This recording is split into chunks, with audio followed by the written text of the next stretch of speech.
We will begin our session here in just a second. I want to thank everybody for being here again tonight. Welcome to Right Connection Small Group Study. We are doing a series called Breakaway by Andy Stanley. And we're moving into the fourth session of this one. And tonight's session, avoiding the minefield. Do you desire to break away from the pack financially? It starts when you embrace the truth that God owns everything. This means that we are the stewards, not the owner, and therefore accountability to God for what we do with our money. So this one's going to be another toe stepper and one that makes you go, never really thought of it that way, but I'm glad we did. So let's open up. Father God, we just thank you now that we can come before you and assemble, that we can discuss your word, that you are here with us, that we will open our minds and heart to receive your word. Help us through this lesson, Lord. Let your words be spoken and that we'll glorify you in all that we see. In Jesus' name, amen. Amen. Now we're going to start session 4. Ready? I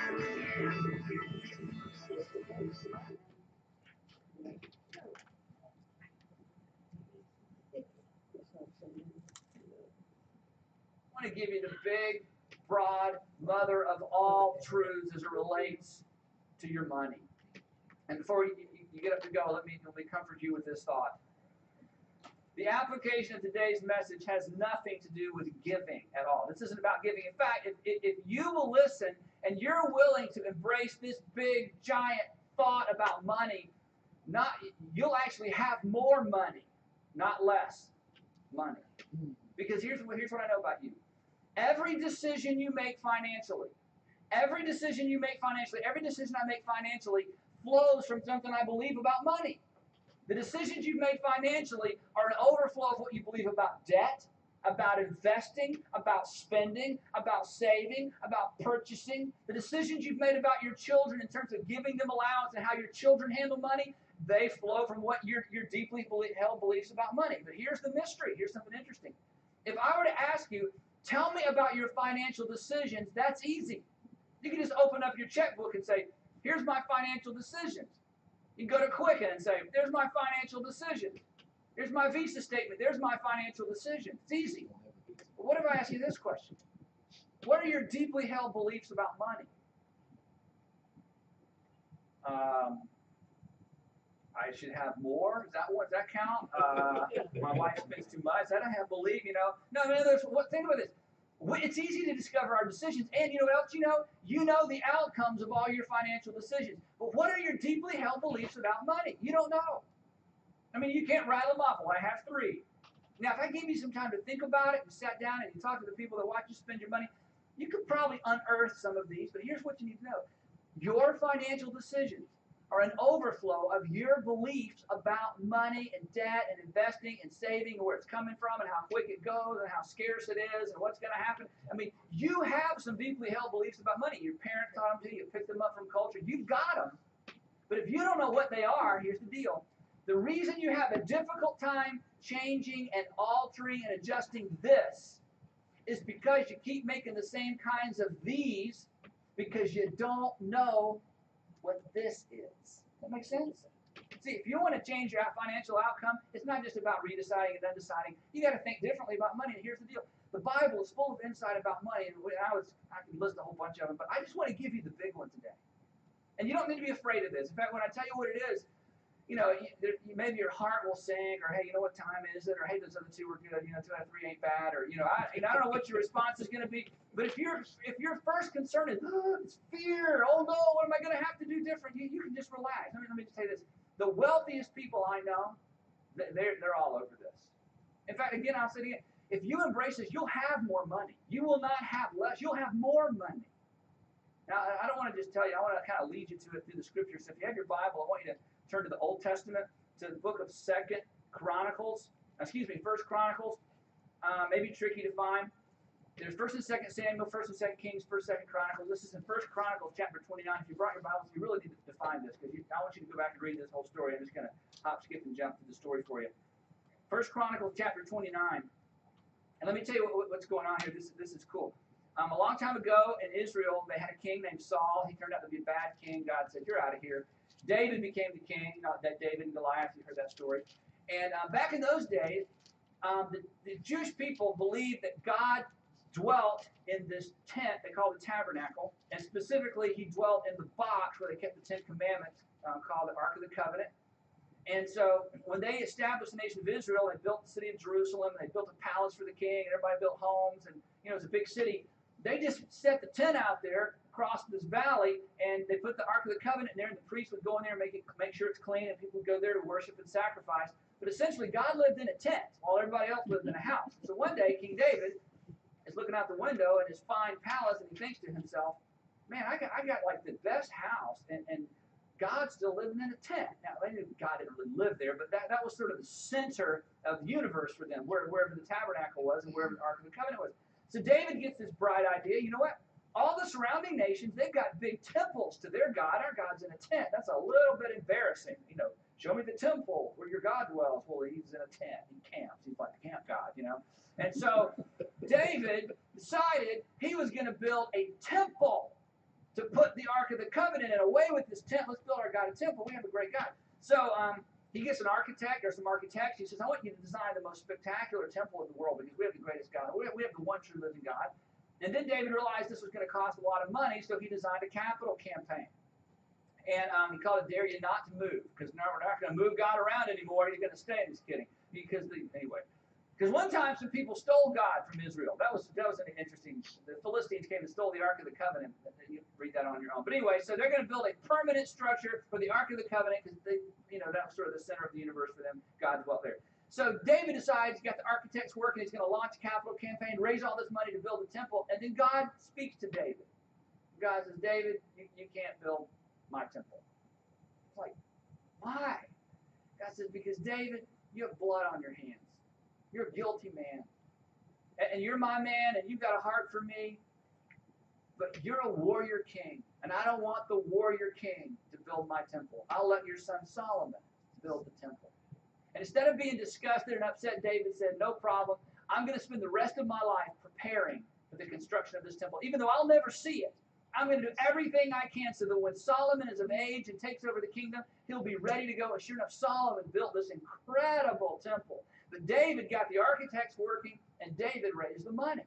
Now, in the process of raising the money, David states this big overarching truth that has to do with money. And this truth is repeated throughout Scripture, Old Testament and New. But this is one of the most dramatic statements, or one of the most dramatic ways of saying this. So I want to read this to you. 1 Chronicles chapter 29. We're going to begin in verse 2. And here's David gathered all the people together, and he gave a speech. He started the fundraising campaign to raise the money to build the temple. And this was his speech to get everybody involved. And here's what he said. He said, "With all my resources, I have provided for the temple of my God. Gold for the gold work, silver for the silver, bronze for the bronze, iron for the iron, wood for the wood, as well as onyx for the settings, turquoise stones of various colors, and all kinds of fine stone and marble. All of these in large quantities." He says, "Guys, I want you to know we're raising money, and I'm giving so we can buy gold for the goldsmith and silver for the silversmith."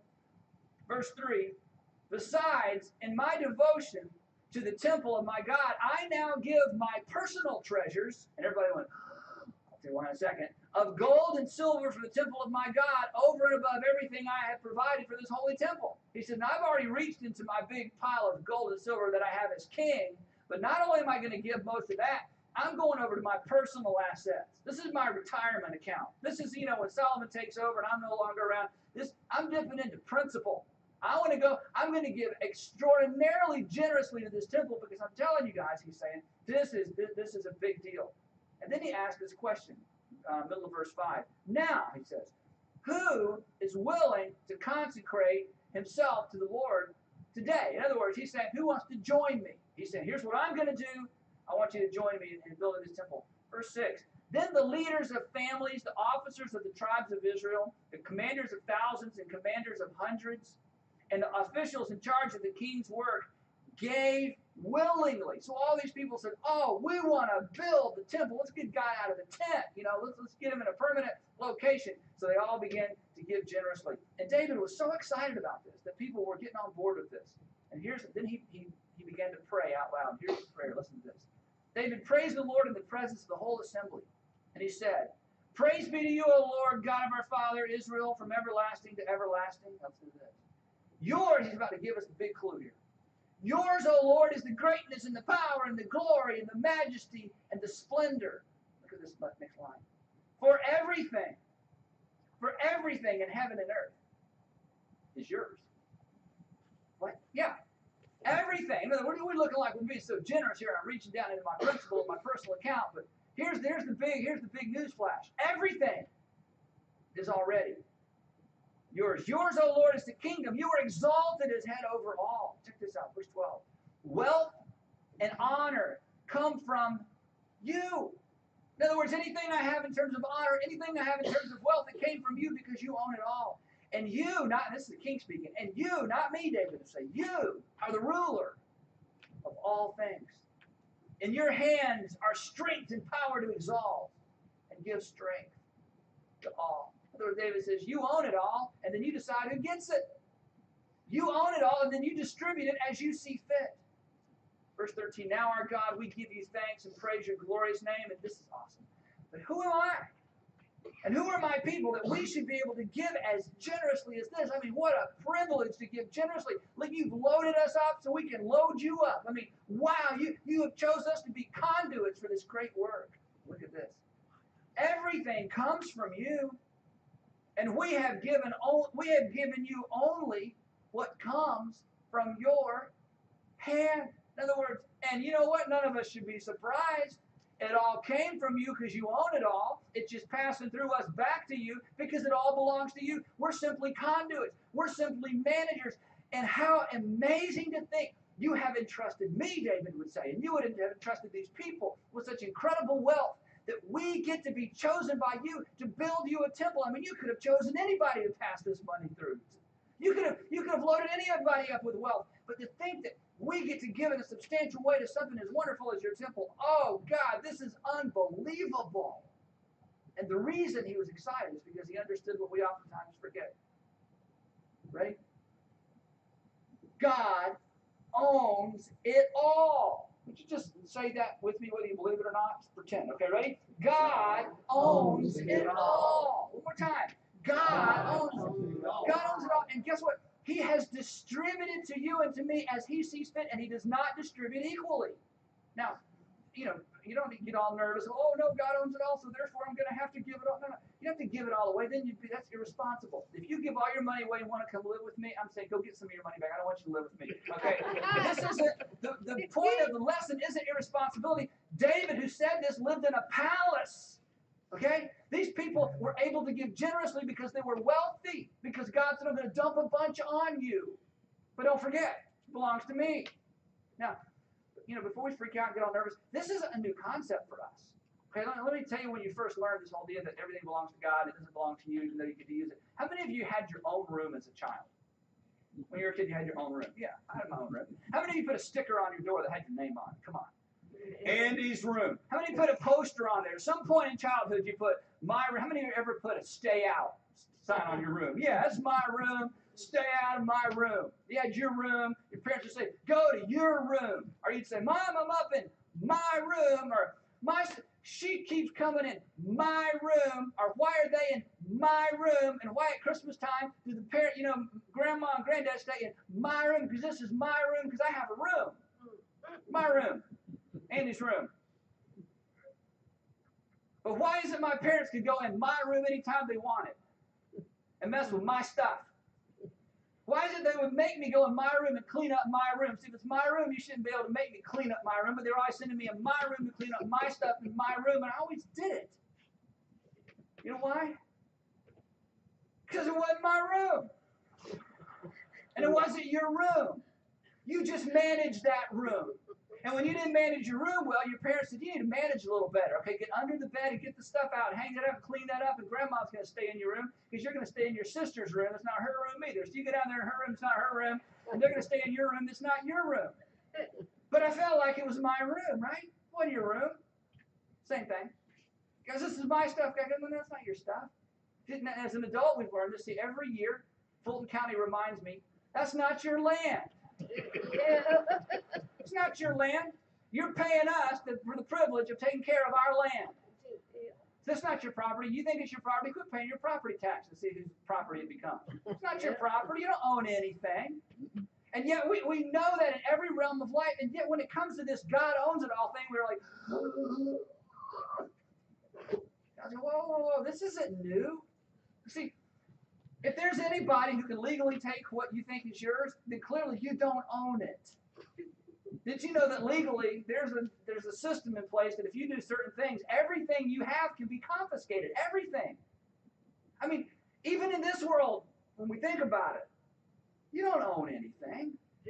I mean, we heard 1,000 times all our life, you can't take it with you, you can't take it with you. Yeah, but I can own it while I'm here. No, you can't even own it while you're here. It's not your room. It's not your land. It's just not yours. And God's going, I got a big hello newsflash for you. It belongs to me. You're not an owner. You're a manager. And go in there and clean up your room. That's not your room. That's not your And you know what else is interesting?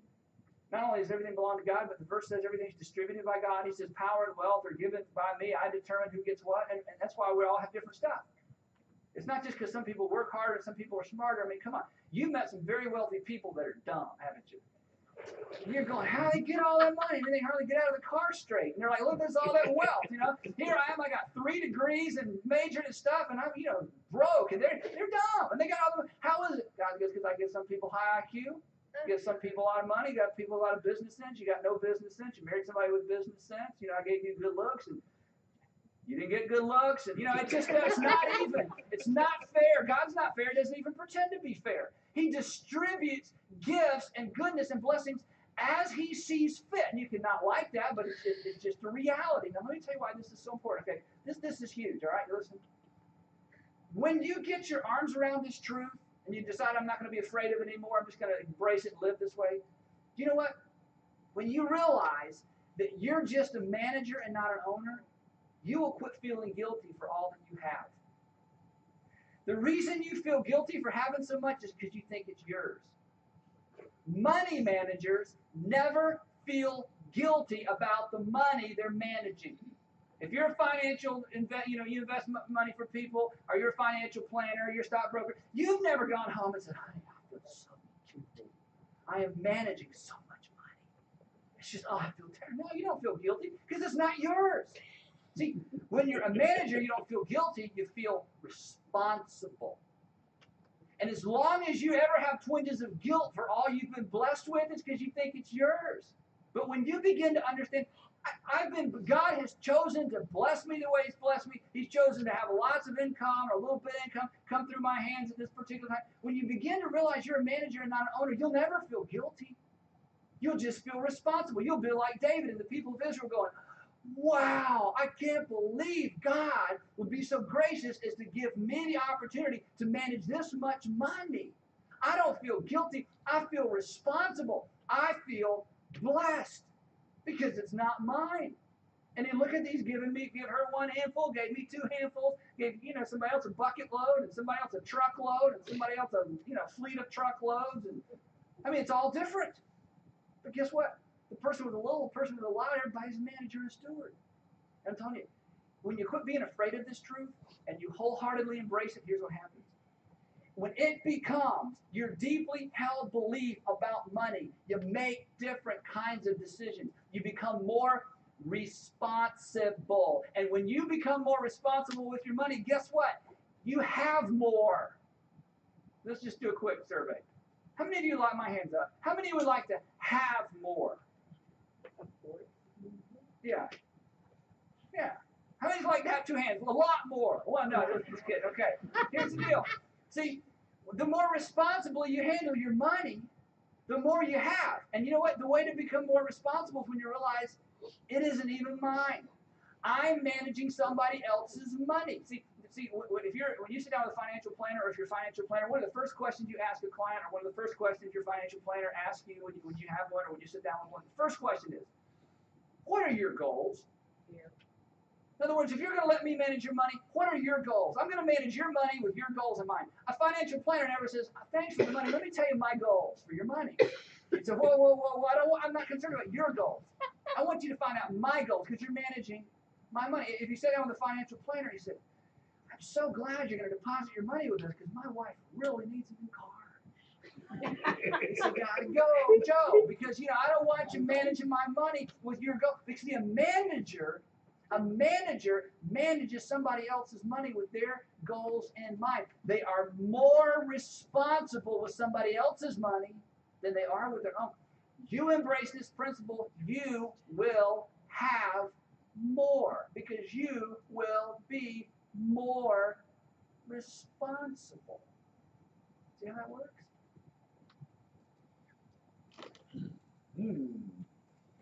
This one's going to step on our feet again, and it's going to make us think.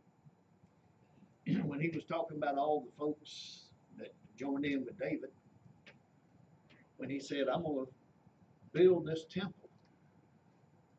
Remember the other week when Andy was talking that you will value somebody that somebody you value values.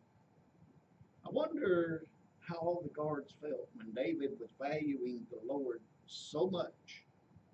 They valued David, but he valued the Lord.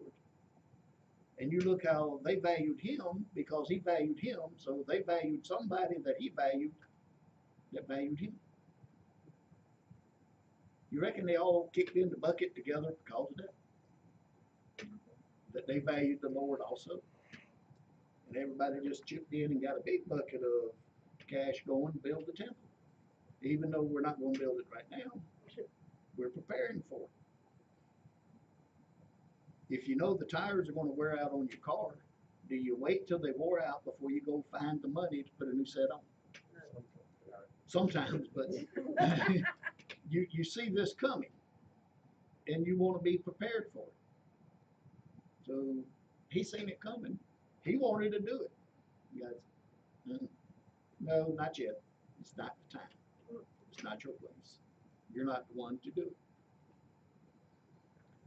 And the word responsible, that is a tricky little word there, and it just blows it over. And you think, responsible. Well, that's somebody who has authority over to do something. Let's break that down to when there is a need, when there is something to be done, your response able.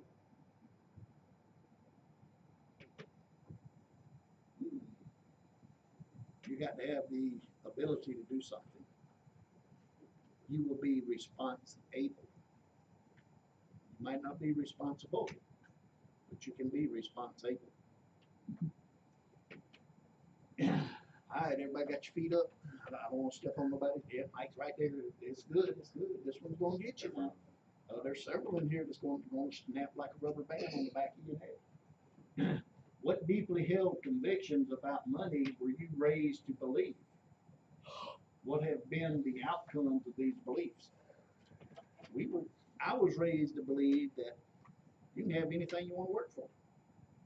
If you want to go get the money and go back. Work for it. And he did say it'd be a good idea to save some. Notice I said it was a good idea.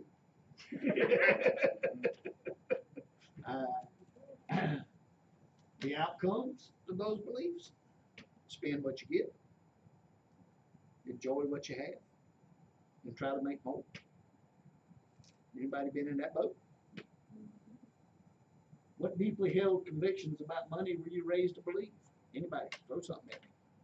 No tomatoes. Just ideas, comments. If you didn't have the money, you don't buy it. So like if you want something, you go work for it. If you don't have the money, don't buy it. Yeah. That's a good one. And the outcomes of those beliefs, you're not in debt that bad. Right. Interest is a wonderful thing if you're collecting it. It sucks when you're having to pay it out. Interest is a double-edged sword. It will add to you or it'll take away from you. So, like Mike was just saying, if you can't afford it, don't buy it. We were talking about that fantastic plastic the other night. But they make it so easy now with the credit card. It's so easy, that fantastic plastic. You don't have the money, but you have the credit card, you can go get it. That's right. We can buy something that's 10% off price on sale and put it on a credit card at 21% interest. And some of them are even up to 33 now.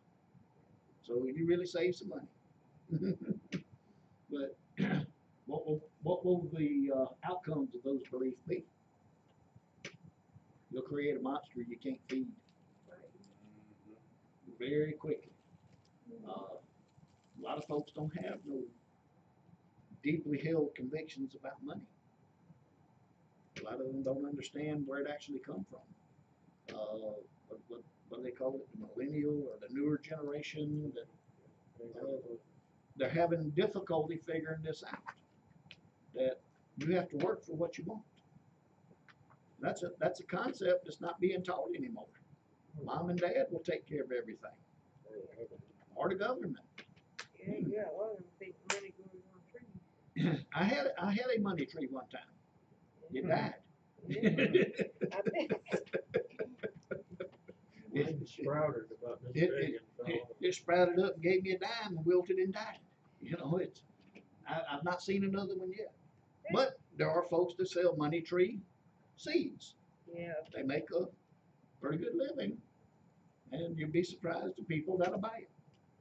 Because their deeply beliefs are, maybe I can get it easy. If it comes to you real easy, will it disappear real easy? Politicians are doing Politicians. money trend, the socialism trend that's. Yeah. They have no clue what it is. They have no clue because going back to the original principle that it all belongs to God anyway is not being taught. Next one. Does the suggestion that God owns everything seem relevant in today's world? Why or why not? Does the suggestion that he owns it all? They made it all. He made it all. It makes good sense to believers. But the ones who don't believe, they don't have a clue and they don't understand that. So it's like you're working on two different sets of principles and only one of them is correct. What is it? Solomon said, what good is it to gain all the riches if you lose your soul? But you can go get all the riches. But does the suggestion that God owns everything seems relevant in today's world?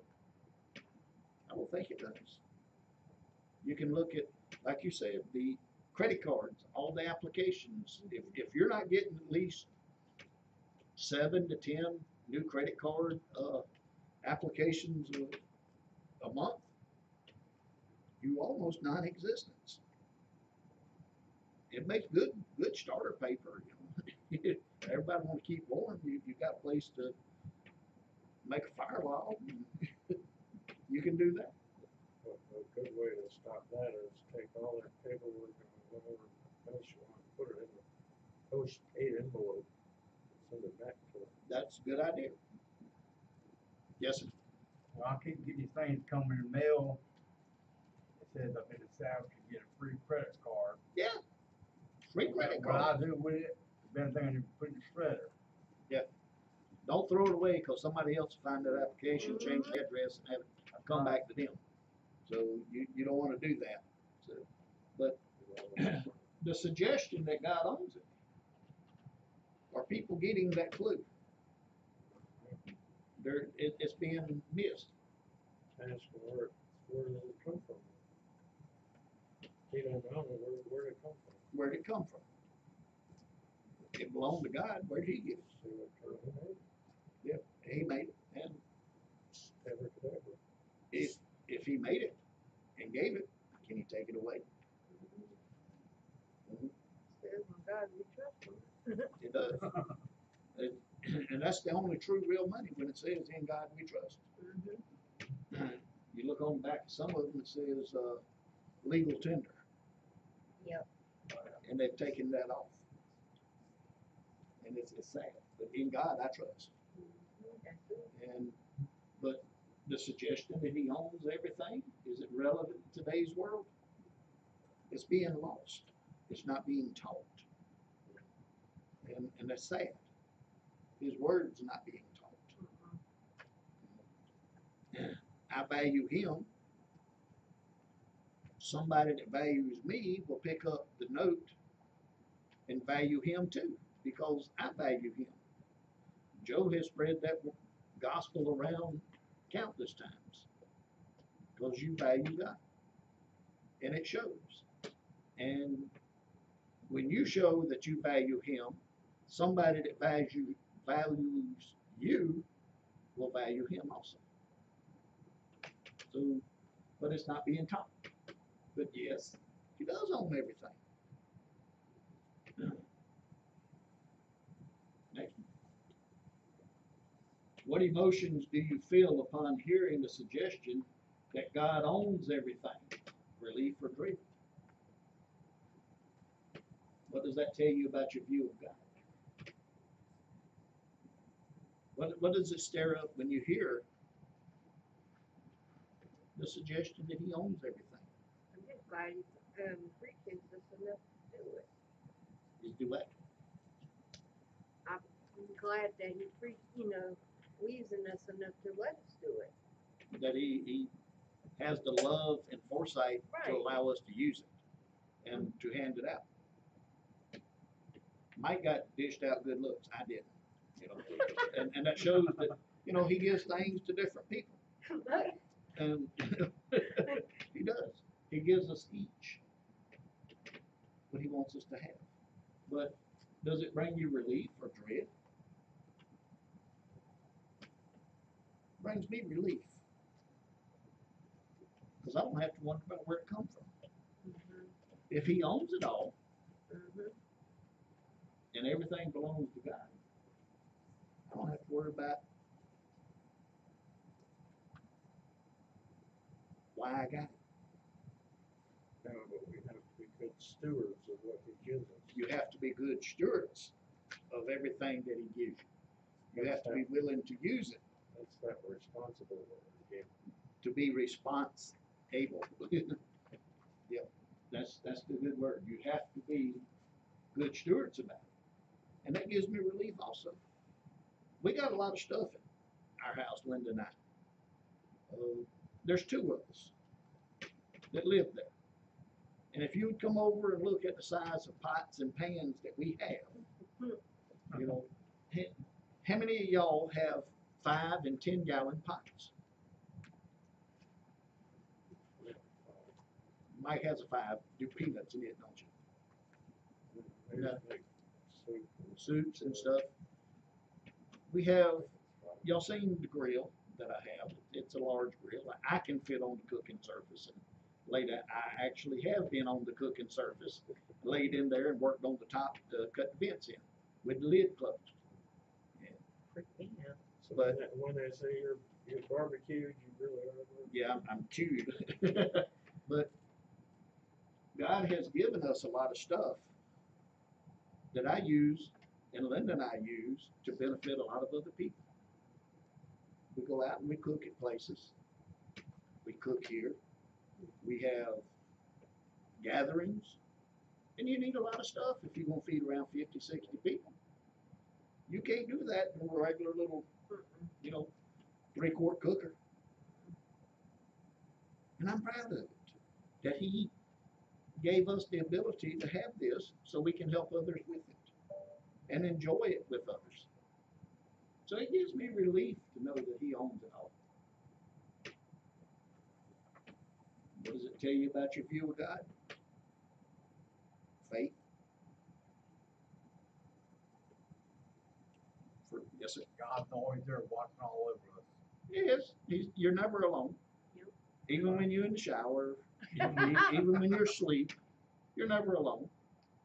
They talk about being in a glass house. Well, you're in a glass house with God. He sees everything. And you know what? Even over that, you're special to him. as he said the other week, person sitting on the end of that road, person's special to me. You're special to God. And that ought to give you relief. What does it tell you about your view of God? The faith, forsaking all, I trust Him. F-A-I-T-H. That's your faith. That's what it really tells you about your view of God. When you understand that everything comes from Him, He's allowing you to use it, and like Mike said, to be good stewards of it, to use it wisely. Think it'll multiply and come back to you more. Yeah, If he wants it. if He wants it to. If you show that you're a good steward, you're serving Him and serving others, I think He'll stretch you a little bit stronger and a little bit longer and give you more to do.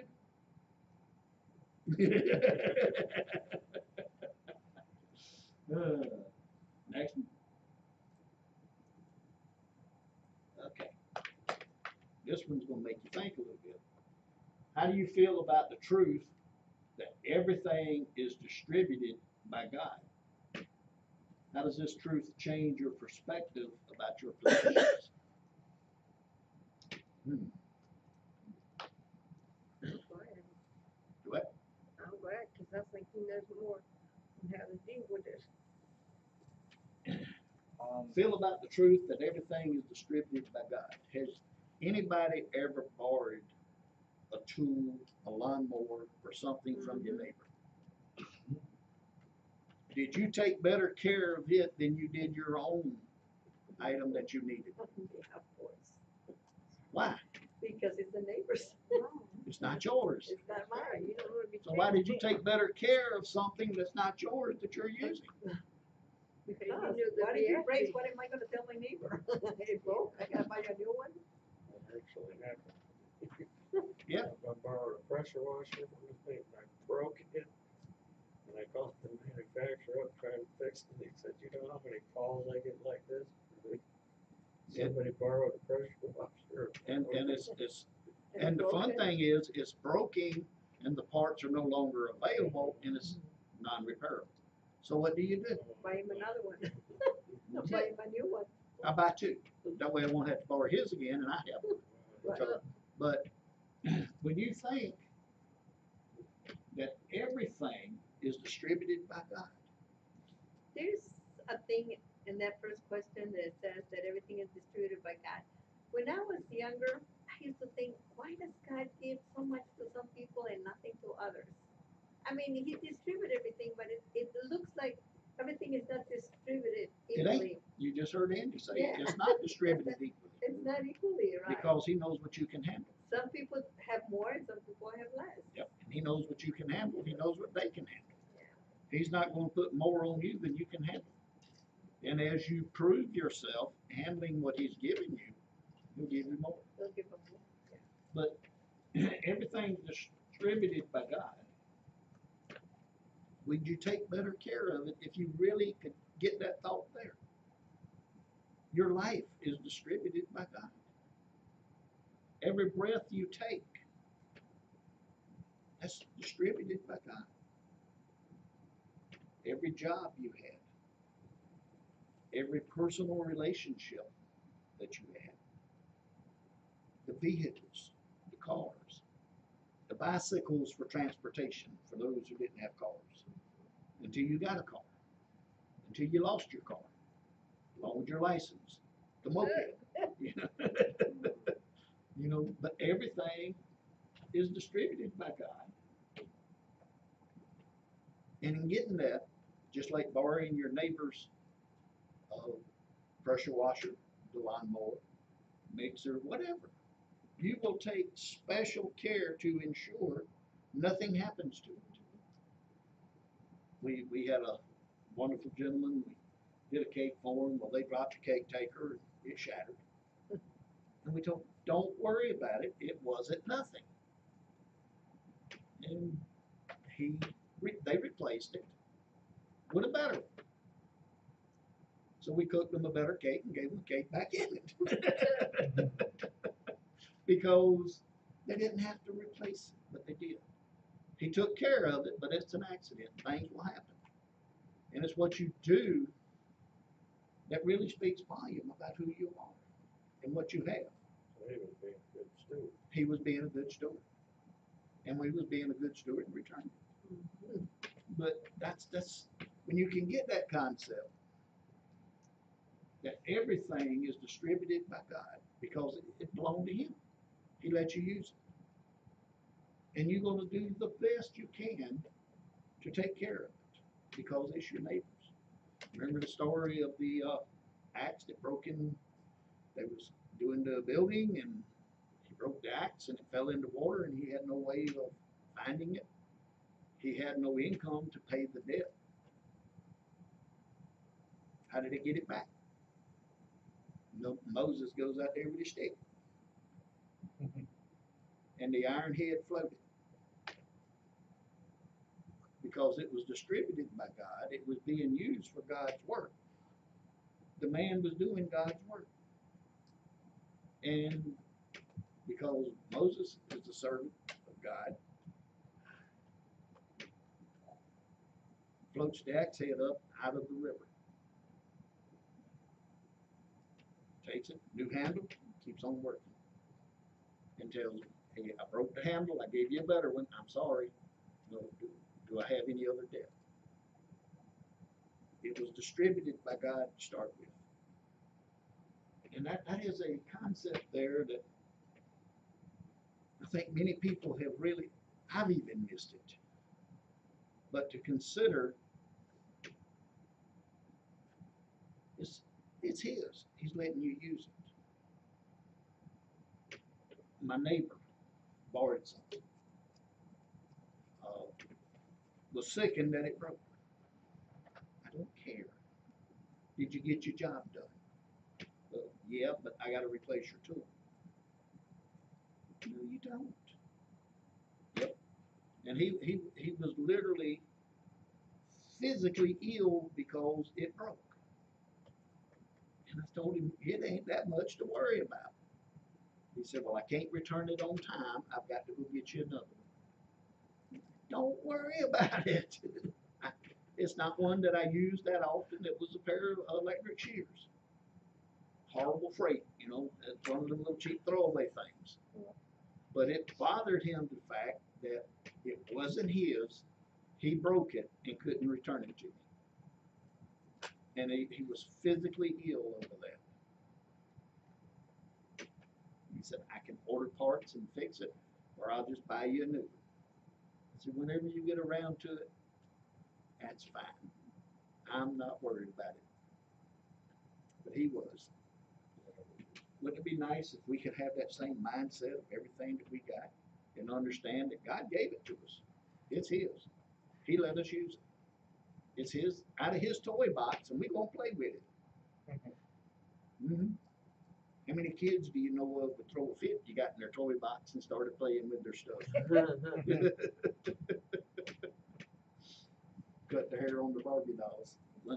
That was Linda's favorite thing. She said growing up, they liked to play hairdresser because her mom was going to do cosmetology and cutting hair and everything, so they decided to practice on the baby dolls. Just take Barbie and cut her hair. Yeah. But that's why they won't grow back, and that's why most of them had hats on.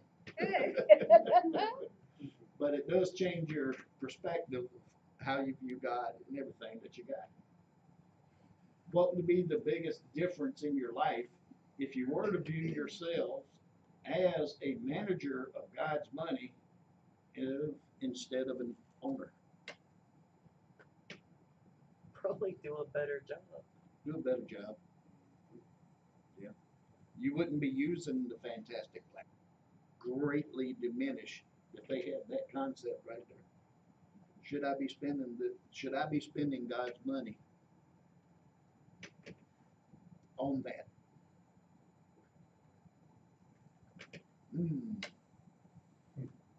That would make a big difference because it's His money.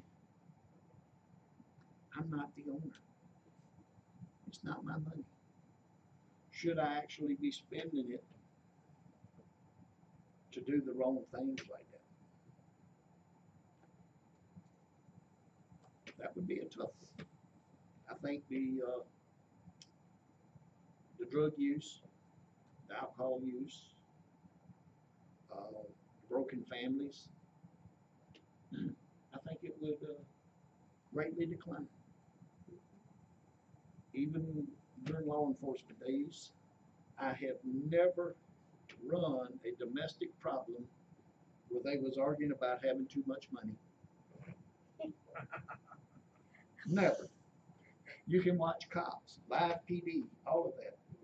And what is the thing they argue about most?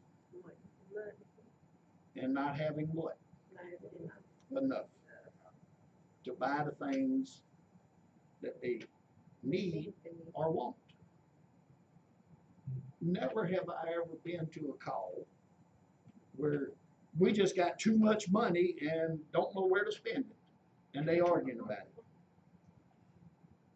That'd be a good thing to get into, with God's money instead of the owner. But we will argue about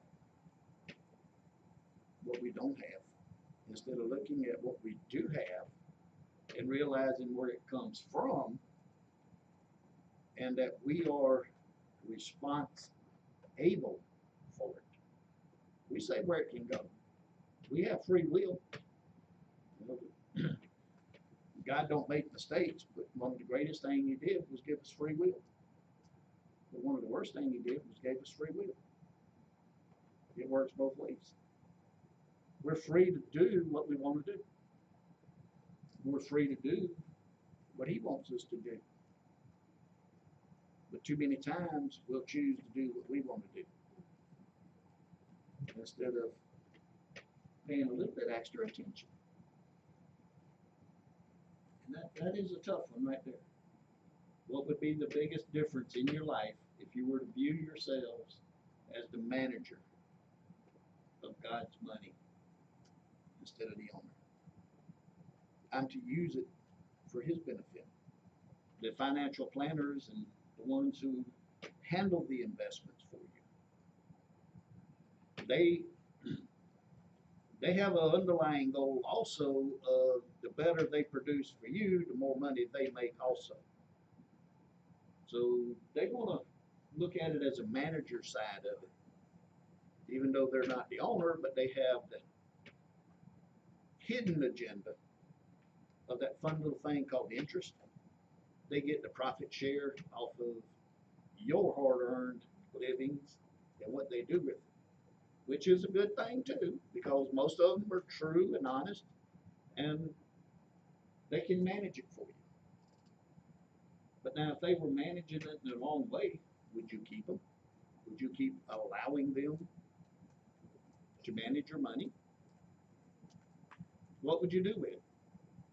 You put 100,000 in manager's hand, and he's going to manage it for you, and he tells you, well, you had a pretty good year and you earned $12. What you going to do with that account? You going to leave it there? No. You're going to snatch it out of there, and I got to take this to somebody else.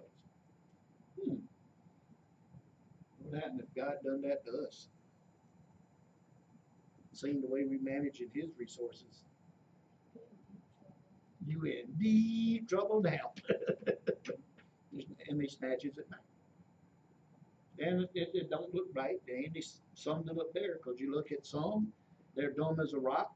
Could, can't open the car door, can't get out because the doors are locked, the roof's down, but they're okay. But yet they got millions. And then you got the others that are developing products, running companies, and they're struggling. He gives you to each his own needs. By his grace, not ours. But I do believe that the more you do with what he gives you to glorify him, the more he's going to give you. And that can be done in physical things, being properties, being Well, can also be done in spiritual things of being serving. So take what he's given you and realize we're the manager of what he's given us. It's up to us to do what's right. That there was a story a few months ago about a football player told his financial planner to take $3 million and invest it into Bitcoin. $3 million. Which, you know, they said he had something like 20 million sitting around that that's his retirement. That's what he was investing. And when Bitcoin first come out, he wanted to do $3 million into it. He said, I'll take a gamble on that. After it grew a little bit, he was reading up on it and realized that that $3 million investment he made was worth over 89 million off of 3 million. And I think in like 2 years, that's pretty good return. Calls up the planner, said, I need you to move that money and we're going to put it over here. He said, well, problem is I didn't invest it. He said, I seen where you took the 3 million out the account. I said, yeah, I did. But I figured that was a bad investment and you was going to lose it anyway, so I kept the money.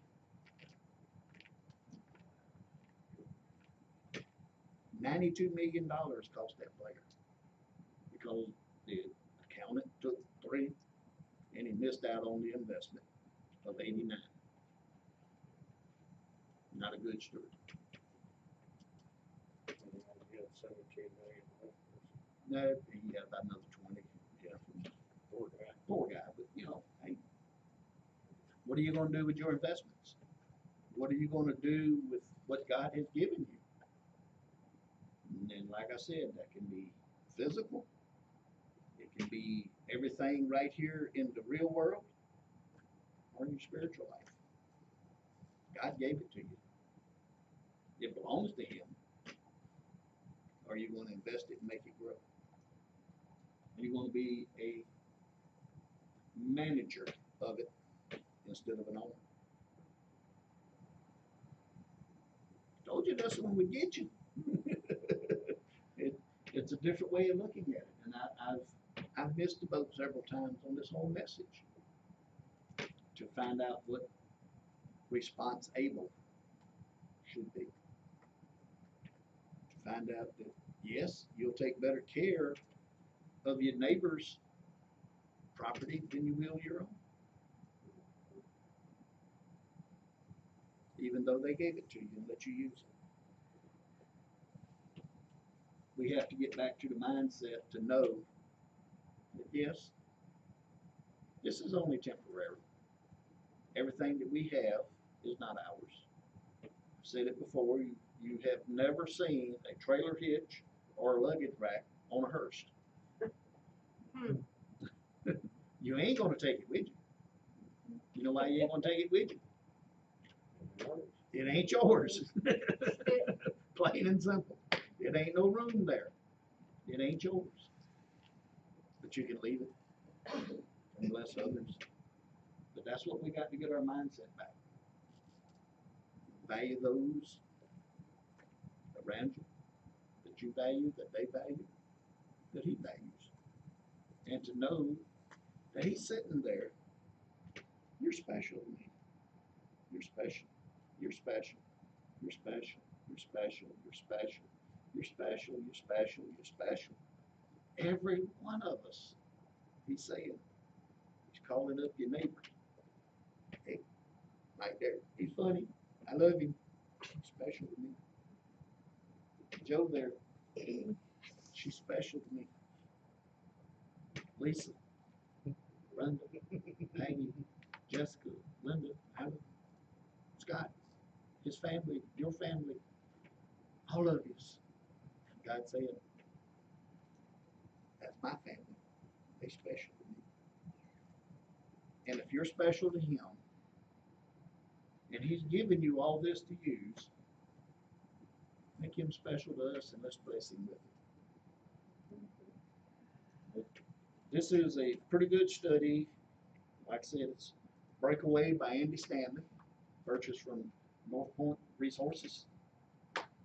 And the goal of this is to get everybody to think. I want you to think for yourselves. Look at things different and think for yourselves.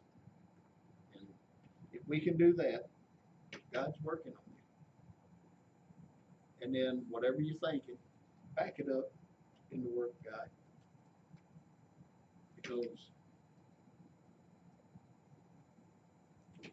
you're the manager, not the owner. Well, we're going to join us in a prayer right now to close this session out. We thank everybody for being here. We thank all our cyber friends and everyone who's tuned in. Hope everything went good. Y'all are a blessing to us, and I pray that we're a blessing to you, that God's favor shines upon all of us. Gracious Heavenly Father, we just thank you now that your word has been spoken. Open our minds and heart and give us the ability to go out and show that you are the owner of everything and we're just a manager. Guide us that we will glorify you with all that you have given us, that we will show to others, and that you will be the main focus of our life. And Lord, I just thank you so much that your word is spoken here with us. Guide us, protect us, lift us up, and may we glorify you in all that we do. In Jesus' name, amen.